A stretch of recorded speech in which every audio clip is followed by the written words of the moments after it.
Yeah. All right, Alex, so every week, Signal, you guys highlight some global hard numbers defining our world, and one of today's key figures, it actually focuses on migrants in Europe.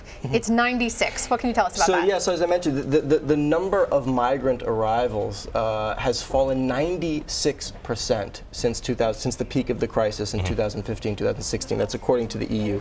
And a large part of that, there's really two things. One is a huge number of refugees came during that period from Syria, during the height of the displacement of people in the Syrian civil war at that time.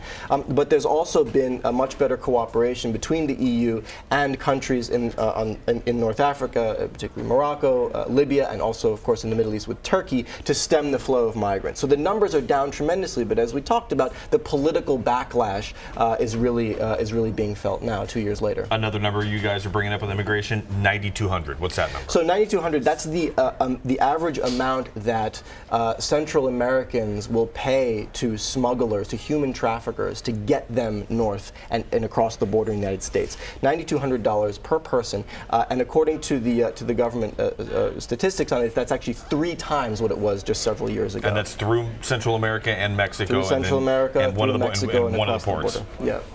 Wow. Okay. The next one is 90. What's that one about? So Chinese direct investment in the United States has fallen 90% in the first quarter of this year versus last year. Wow. It's interesting number at a time when the Trump administration and Congress are talking about imposing new regulations to restrict Chinese investment in sensitive sectors and technology. You know, Chinese investors themselves are thinking twice before the laws are even changed.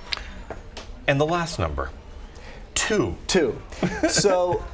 This year's World Cup we've seen a lot of upsets, right? Yeah, oh, Germany out, Spain out. If I can just say, hopefully we'll see England out later today as Colombia plays England later today. You have to. It's a prideful time. Absolutely.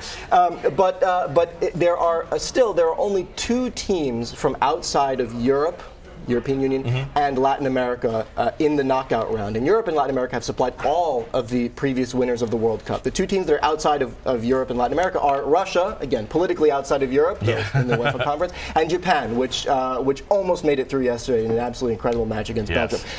So for all the kind of anti-establishment, knocking off the big powers World Cup that this has been, on an individual level, still the 2 regions that have ruled the roost for the entire history of the tournament, Europe and Latin America, are right there, and we'll probably see 2 teams from them in the finals. And what, 2/3 of the world will be watching? I think, is it 2/3? It's like a third. It's usually half, but this one's been so good, it could be 2/3. Yeah. It could be. It's been very good. Alex Kliment, thank you very much. Good luck to your team. Thank you very much. Thanks, guys. And you can check out all of these stories and more by subscribing to the Signal newsletter. Sign up for it at GZeroMedia.com.